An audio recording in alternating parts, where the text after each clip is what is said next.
یہ جو ہندوؤں کے مندروں میں بھگوان رکھے ہوئے ہیں یہ معبود نہیں ہے، یہ تو ہاتھوں سے تراشے ہوئے ہیں۔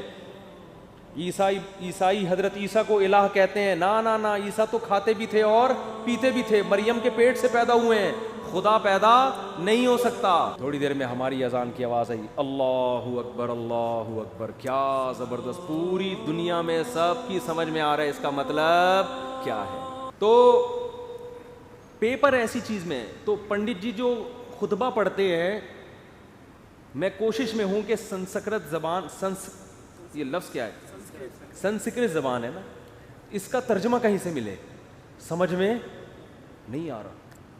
پھر میں برما گیا، وہاں اذان جو بدھسٹ ہیں ان کی اذان ہو رہی تھی، پیغام، وہ اذان پورے شہر میں کسی کے سمجھ میں نہیں آتی اس کا مفہوم کیا ہے۔ زبانیں ایسی ہیں جن میں پیپر آؤٹ ہو رہے ہیں نا، وہ زبانیں ختم۔ وہ فجر کی ان کی اذان ہوتی تھی، فجر سے پہلے وہ پتہ نہیں کیا بدھسٹ زبان میں وہ کر کے چل رہا ہوتا، تو میں کہہ رہا بھائی کیا ہو رہا ہے بھائی، یہ کیا مطلب ہے؟ اس سے پوچھا کہہ رہے ہیں یہ ان کا جو بدھسٹ کا جو بڑا ہے نا اس کے علاوہ کسی کو سمجھ میں نہیں آتا۔ میں نے کہا چلو کسی بڑے سے ملتے ہیں، تو میں نے وہ جو میرے ابراہیم صاحب ہیں، بڑے اچھے میرے دوست ہیں جن کی انویٹیشن پہ برما گیا میں، تو میں نے کہا آپ تو یہیں کے، وہ ان کے مسائل نہ کھڑے ہو جائیں کہیں، ابراہیم تو بہت سارے ہیں، کسی بھی بلی ڈال دیں گے ہم ان کو بچا کے۔ تو میں نے ابراہیم بھائی سے کہا، میں نے کہا مجھے ان کے جو اذان دے رہے ہیں نا فجر میں، چلو چلتے ہیں، ان کی جو بھی اذان ہے اس کو پکڑتے ہیں جاتے، اس سے میں پوچھتا ہوں تو کیا بول رہا ہے۔ انہوں نے کہا وہ ٹیپ ریکارڈ رکھا ہوا ہے، ریکارڈنگ چلتی ہے، بندہ۔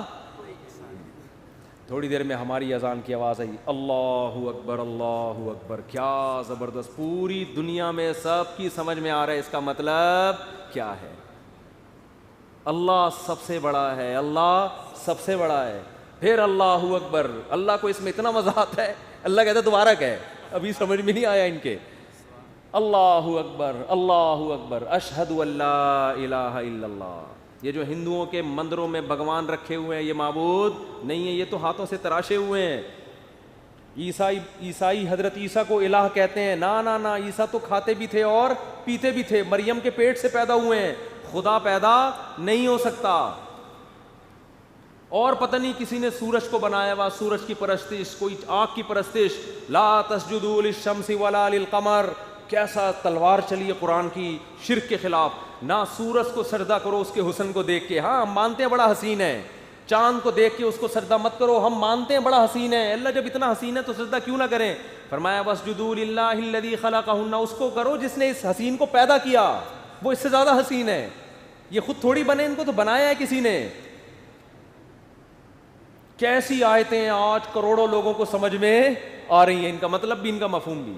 اشہد ان لا الہ الا اللہ، میں گواہی دیتا ہوں اس خدا کے اللہ کے سوا کوئی معبود نہیں ہے۔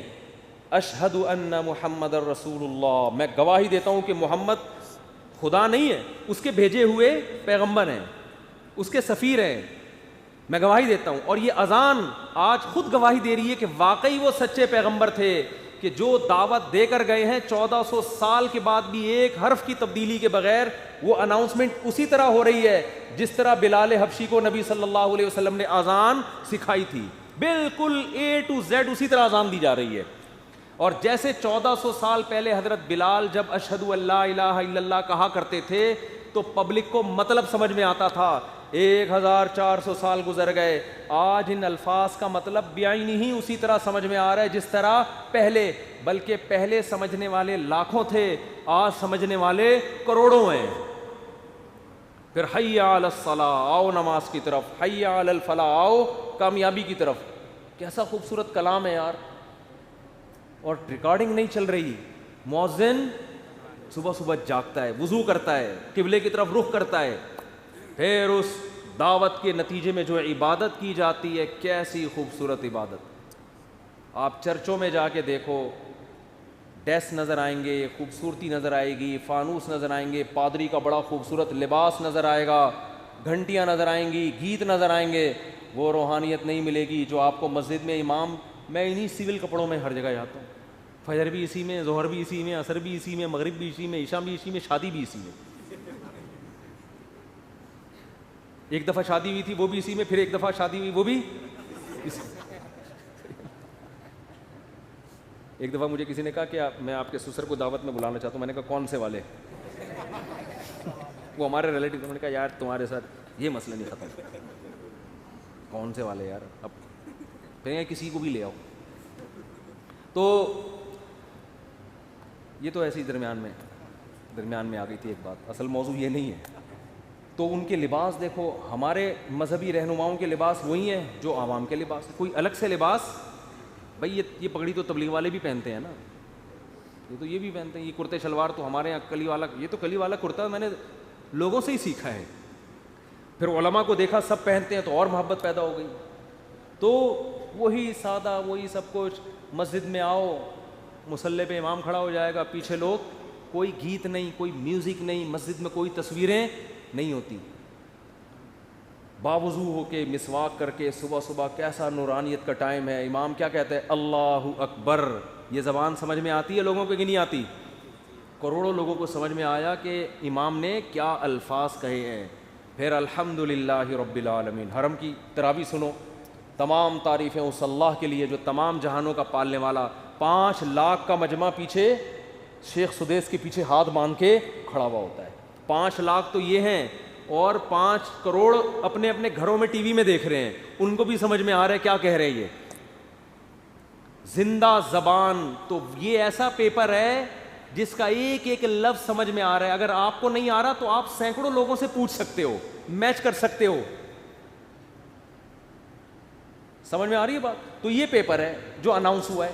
اس کے علاوہ جو پیپر اناؤنس ہوئے ہیں آخرت میں تیاری کے لیے, ان کی زبانیں ایسی ہیں کہ پنڈت جی سے پوچھتے ہوئے ڈر لگ رہا ہوتا ہے کہ تھپڑ نہ مار دیں گے کہ کیا پوچھ رہے ہیں مجھ سے. تو پنڈت جی تو خطبہ پڑھ رہے تھے نا بڑے زبردست, انہوں نے تو مجھے نہیں سمجھ میں آتا بھائی تم کیا کر رہے ہو, ان کو پیسے کم دے رہے ہیں تمہیں, اس پہ غصہ دلا رہے ہو یار, پوری فیس دینا بھائی. وہ پہ میں لطیفہ سنا رہا تھا ایک چٹکلا. ایک گاؤں دیہات میں نا لوگوں کو قرآن بالکل نہیں آتا تھا, بالکل فارغ تھے وہ.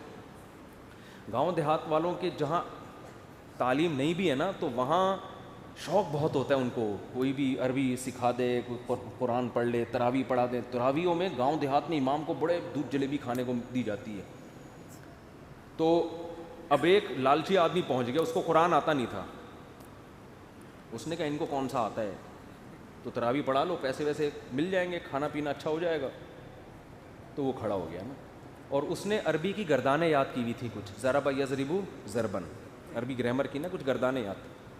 نماز میں شروع کر دی, ضرب ضربا ضربو ضرب ضربتا ضربنا ضربتا ضربتما ضربتم ضربتی ضربتما ضربتن ضربت ضربنا یضرب یضربان یضربون تضرب تضربان یضربن تضرب تضربان تضربون تضربین تضربان تضربان. یہ میں گردانیں سنا رہا ہوں آپ. اضرب نضرب ضرب یضرب ضربا فوضارب وضرب یضرب ضربا فذاك مضروب لم یضرب لم یضرب لا یضرب. ہم نے رٹا لگا کے یاد کی تھی نا, لا یضرب لا یضرب لن یضرب لن یضرب الامر من یضرب لتضرب یضرب یضرب والنهي عنه لا تضرب لا تضرب لا یضرب لا یضرب. الظرف منه مضرب مضربان مضربین مضارب مضرب والآلة منه مضربة مضربتان مضربتين مضارب مضربة. یہ اس آلہ وسطی کی ہے. پھر اس میں تفضیل ضرب و ضربان ضربون ضربین اضارب اضیرب, مؤنث کی ضربہ ضربیان ضربین ضربیات ضرب ضریبہ, اور فعل تعجب کی ما ضربہ اضرب بھی وضربہ. یہ جو گردانیں ہیں نا ان کا میں نے 1% سنایا ہے آپ کو. اگر میں شروع ہو جاؤں نا 3 گھنٹے میں گردانیں ختم ہوں گی. جو مدرسوں میں محنت کرائی جاتی ہے طلبہ کو عربی گرامر کے لیے, ایسے رٹے لگوائے جاتے ہیں, تو یہ 1% سنائی ہوگی, بھی 99% باقی ہے. تو اس نے کیا کیا, گردانیں پڑھنا, ضربہ ضربہ ضربو ضربہ ضرب. پیچھے پبلک تو یار بڑا پکا یاد ہے, قرآن بڑا پکا یاد ہے. ایک اتفاق سے حافظ آ گیا پیچھے, اس کو نہیں پتا تھا پیچھے ایک حافظ آ گیا. حافظ نے اس کو لقمہ دینا شروع کیا, تو یہ حافظ کو کہتا ہے اسکت, چپ ہو جا, نصف لی و نصف لک. جب تراویح کے بعد پیسے ملیں گے آدھے آدھے کر لیں گے. عربی میں چپ کر کے کھڑا. تو بھائی جب کسی کو زبان ہی نہ آئے تو آپ کچھ بھی پڑھ لو. تو اب ہم ہندوؤں سے پوچھتے ہیں بھائی جو آپ نکاح میں خطبہ اپنا پڑھتے ہو تھوڑا سا ترجمہ کر کے ہمیں بتا دو, یا ہمیں نہیں ہندوؤں کو ہی بتا دو, تاکہ ہندو جب شادی کرنے کے لیے آئیں ان کو پتا ہو پنڈت جی ہمیں کیا کیا ہوگی. زبان تو ہے, بہرحال ترجمہ بھی ہوگا, وہ گالیاں والی نہیں, تو میں مذاق کر رہا ہوں. کوئی ہندو پنڈت جی کو اس سے تکلیف ہوئی تو بھائی معذرت, میری تو عادت ہے, میں تو مسلمان مولاناؤں پہ بھی فٹ کر دیتا ہوں نا ایسی چیزیں, تو ہم تو اس کی عادت ہے, مقصد کسی کی توہین نہیں ہے. تو زندہ زبان ہے 1400 سال پہلے بھی اور 1400 سال کے بعد. اتنی قدیم زبان کوئی اب تک محفوظ نہیں ہے. حتیٰ کہ ایک انگریز نے یہ بات لکھی ہے کہ اگر کوئی اپنی ریسرچ کو ہزاروں سال کے لیے محفوظ رکھنا چاہتا ہے کہ جیسے آج اگر میں کوئی کتاب لکھوں تو 1000 سال کے بعد بھی ایسے سمجھی جائے جیسے آج، تو ایسے سائنٹسٹ کے پاس، ایسے فلاسفر کے پاس، ایسے اسکالر کے پاس عربی زبان کے علاوہ کوئی اور آپشن نہیں ہے. بات آ رہی ہے سمجھ میں؟ اس نے کہا جو آج انگلش ہے 100 سال کے بعد چینج. یہی وجہ ہے کہ آج سے 150-200 سال پرانی انگلش کی کتابیں آج کے امریکنز کو، جو بچے ہیں نا، ان کو سمجھ میں نہیں آتی، اور آج کی انگلش 200-250 سال کے بعد نہیں آئے گی. آج 100 سال پرانی اردو اٹھا کے لاؤ، بہت سے لوگوں کو سمجھ میں نہیں آئے گی بھائی کیا کہہ رہے ہیں، بھائی یہ مرزا غالب کے کوئی رشتہ دار لگ رہے ہیں. آج سے 100 سال کے بعد اردو اور زیادہ چینج ہو چکی ہوگی. عربی میں ہم جو کتابیں طلبہ کو پڑھاتے ہیں وہ شروع ہی 1200-1300 سال پرانی شروع ہوتا ہے نصاب، بالکل ایسے سمجھ میں آتا ہے 2 اور 2 4 کی طرح.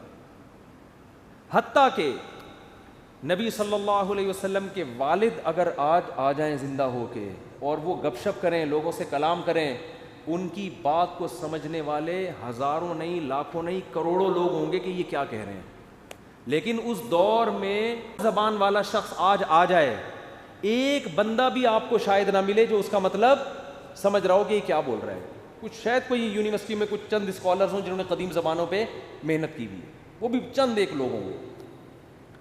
تو بھائی آخرت پر اگر آپ یقین کرو گے، آخرت پر مانو گے کہ آخرت ہے، تو آپ کے پاس اسلام کے علاوہ آخرت کی تیاری کرنے کے لیے اسلام کے آپشن کے علاوہ کوئی آپشن ہے ہی نہیں. کیونکہ پیپر جس زبان میں سمجھ میں آتا ہے وہ اسلام نے ہی آؤٹ کیا ہے، اور پیپر کا جو طرز تحریر ہے اور جو اس میں سوالات ہیں وہ سوالات بتا رہے ہیں کہ یہ واقعی کسی سمجھدار نے، کسی ایسی ذات نے اناؤنس کیا ہے جو پیپر بنانے کی اہل ہے. اس میں سوالات بھی متعین، جواب بھی بتا دیا، اور ایسے جوابات ہیں جو فطرت کو اپیل بھی کرتے ہیں، نیچر کو اپیل کرتے ہیں.